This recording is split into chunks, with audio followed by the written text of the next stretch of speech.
Agora, finalmente o trabalho foi concluído. A primeira tradução da Bíblia inglesa, a Palavra de Deus, estava aberta para a Inglaterra. O reformador não temia agora a prisão ou a fogueira. Pusera nas mãos do povo inglês uma luz que jamais se extinguiria. Ao dar a Bíblia aos seus compatriotas, tinha feito mais no sentido de quebrar as cadeias da ignorância e do vício, mais para libertar e enobrecer o seu país do que alguma vez tinha sido conseguido pelas mais brilhantes vitórias nos campos de batalha.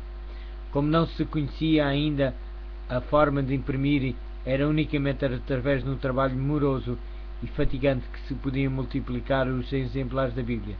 Era tão grande o interesse em obter o livro que muitos voluntariamente se empenharam na tarefa de o transcrever. Mas era com dificuldade que os copistas podiam atender aos pedidos. Alguns dos compradores mais ricos desejavam a Bíblia completa, outros compravam apenas uma parte.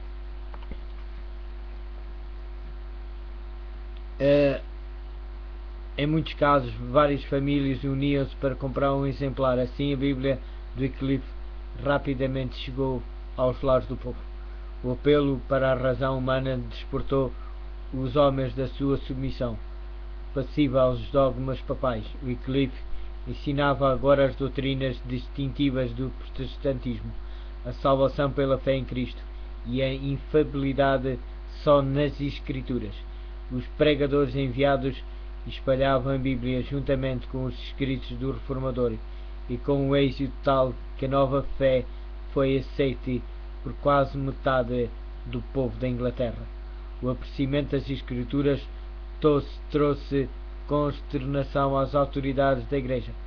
Tinham agora de enfrentar um fator mais poderoso do que Wycliffe, fator contra o qual as suas armas de pouco valeram. Nessa ocasião não havia em Inglaterra nenhuma lei que proibisse a Bíblia, pois nunca tinha sido publicada na língua do povo. Essas leis foram feitas mais tarde e rigorosamente executadas. Entretanto, apesar dos esforços dos padres, houve algum tempo a oportunidades para a circulação da palavra de Deus.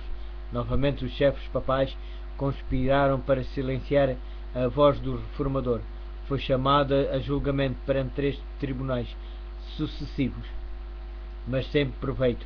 Primeiro, um sinódio de bispos declarou que os seus escritos eram heréticos e, conseguindo o apoio do jovem rei Ricardo II, obtiveram um decreto real, sentenciado à prisão todos os que praticassem as doutrinas condenadas. Wycliffe apelou do sinódio para o parlamento, destemidamente recusou a hierarquia perante o Conselho Nacional e pediu uma reforma dos enormes abusos sancionados pela Igreja. Com poder convincente descreveu a usurpação e a corrupção da Santa Sé. Os seus inimigos ficaram confusos. Os amigos de Wycliffe que o apoiavam tinham sido obrigados a ceder e tinham havido a confirmação e expectativa de que o próprio reformador, na sua avançada idade, só e sem amigos, se curvaria diante da autoridade combinada da coroa e da mitra. Mas em vez disso, os adeptos de Roma viram-se derrotados. O parlamento, esperto pelos arrebatadores apelos do Wycliffe, repeliu o edito perseguidor e o reformador foi novamente posto em liberdade. Pela terceira vez foi chamado a julgamento, e agora perante o mais elevado tribunal eclesiástico do reino. Ali não se mostraria nenhum favor para com a heresia. Ali finalmente Roma triunfaria e a obra do reformador seria detida. Assim pensavam os seguidores do Papa, se conseguissem atingir o seu objetivo. Wycliffe seria obrigado a renunciar às suas doutrinas ou sairia da corte diretamente para as chamas. Mas Wycliffe não se retratou, nem usou de dissimulação destemidamente. Manteve os seus ensinos e repeliu as acusações dos seus perseguidores, esquecendo-se de si próprio, da sua própria posição e do momento, intimidou os ouvintes perante o tribunal divino e colocou os seus sofismas e enganos na balança da verdade eterna. Sentiu-se o poder do Espírito Santo na sala do concílio. Os ouvintes ficaram como que fascinados. Pareciam não ter forças para deixar o local, como setas da aljava do Senhor.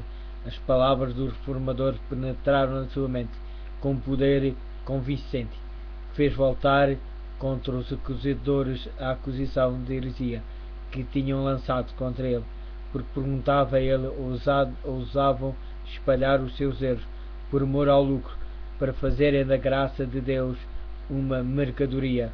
Com quê? Perguntou finalmente. Julgam estar a contender com um velho à beira da sepultura? Não. Com verdade que é mais forte que vós, e vos vencerá. Dizendo isto, retirou-se da Assembleia, e nenhum dos seus adversários tentou impedi-lo. A obra de Wycliffe estava quase terminada. A bandeira da verdade que durante tanto tempo tinha empenhado, em breve deveria cair da sua mão, mas ainda mais uma vez deveria dar testemunho do Evangelho. A verdade devia ser proclamada do próprio reduto do reino do erro. Foi chamada a julgamento perante o tribunal papal em Roma.